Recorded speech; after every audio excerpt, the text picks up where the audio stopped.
formalize this so that this is not a passing fantasy. I know I was talking to Antoine about maybe having it hosted in DeSoto or some other place, because honestly, I do believe that Dallas probably have more, Houston, Dallas, and Atlanta probably got more D9 members than any other place in America. So if I'm a franchisor, you need to be a part of it. So I want to make sure that we formalize this so that we can go and strengthen and provide more opportunities, not only for the companies like Pure Energy or Williams, but also for professionals that are overlooked that should be a part of this process and that can make franchisors ROI a lot higher because they know the grassroots person that can make these things happen. So whoever wants to respond to that, but I really want to, if it's quarterly, because I know Senior Director Jones mentioned about what she's doing with Delta. I know Casey and I, with respect, the mayor is a Kappa. So I want to know how we're going to formalize this, make this quarterly, and be in a position where we can start providing investors and other opportunities to companies that want to franchise, buy into a franchise, or someone that just want to invest in a franchise, or identifying people to reputable franchise concepts that may be overlooked. How do we go about formalizing this? Let's work on that. I think, Carlos, that we work smarter and not harder. We were all in different organizations, and I'm going to assume, because we're all very proud members, that we're all still actively involved on some level. And every area has an NPAC council, and that council branches out and reaches all the different organizations that are associated with it. So we have different meetups for councils and, be it social or to do public service. So why not meet up and talk about our finances and how to get into this lane? So I think if we start at that level and then we branch it down so we know that it reaches those different organizations. My chapter is 500 plus, members. So that's a whole pool of professional African-American women who want to get their bag straight, just saying it that way. But we're only one organization that's a part of our PN Council. There are 8 others. So I think if we work smarter, we start at the top and we funnel down.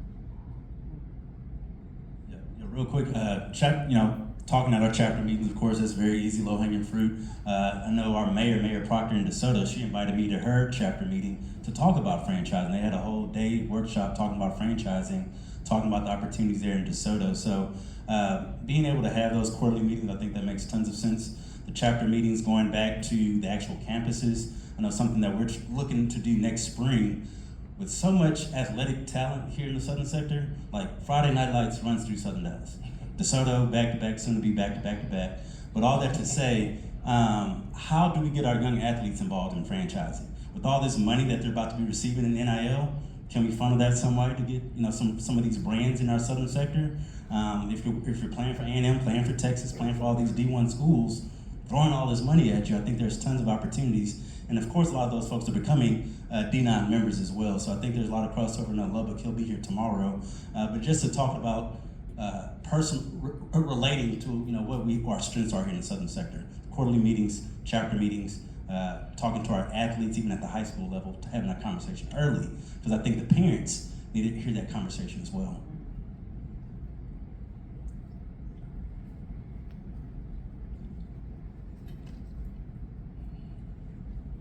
I'll share something that Mr. Williams and I done, 5 years ago. Carlos, when we did the deal with one of our stores, that we let individuals buy shares, and it was a test that Mr. Williams let me try, and I want to tell him thank you for letting me try that. So we're gonna try that again, probably sometime. I don't know when, but we took one of our stores, put it in the company, and we sold shares to it. And we paid dividends. We're going to use the funds to build more stores. And I was just testing the waters, see, because a lot of people talk, especially our chapter brothers and our sisters, about wanting to invest. Now we have filled that water. We kind of know what it looked like. Maybe not. That's something that we'll look at down the road.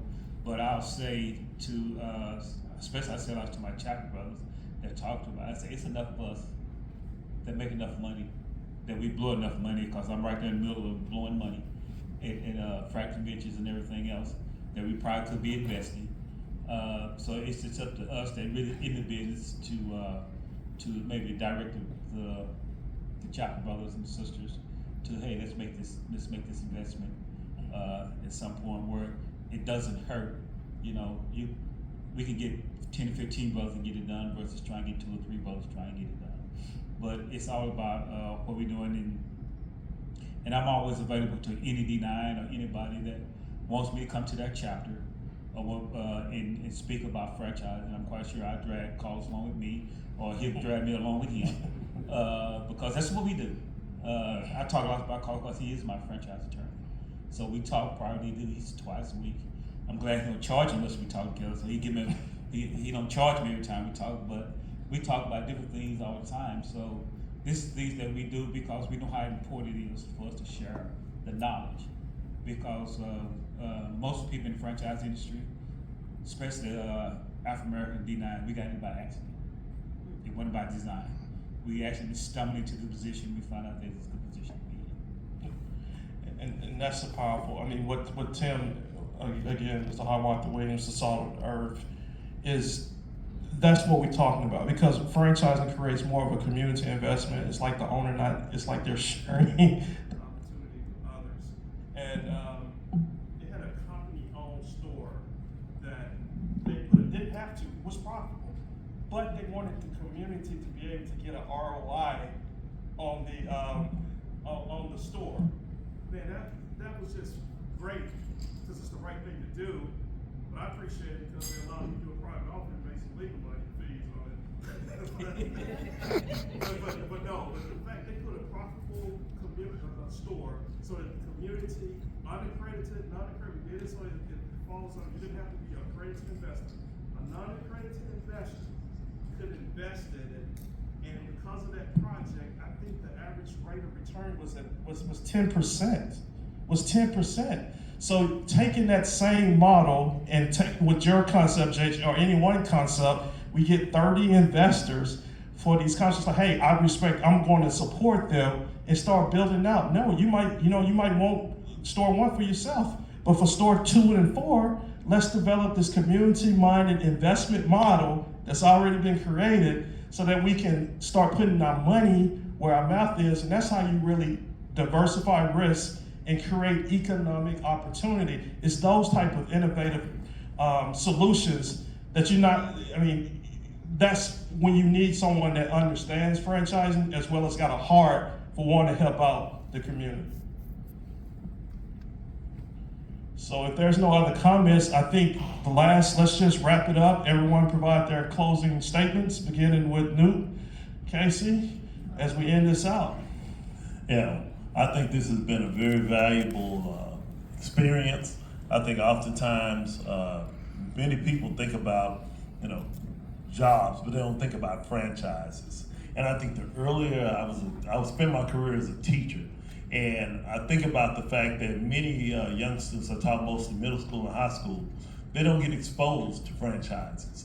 And I think as we talk about exposing adults, we need to definitely consider exposing young people and show them the opportunities. They go to these franchises, but they're not told about the opportunities that are available for them to be a franchise owner.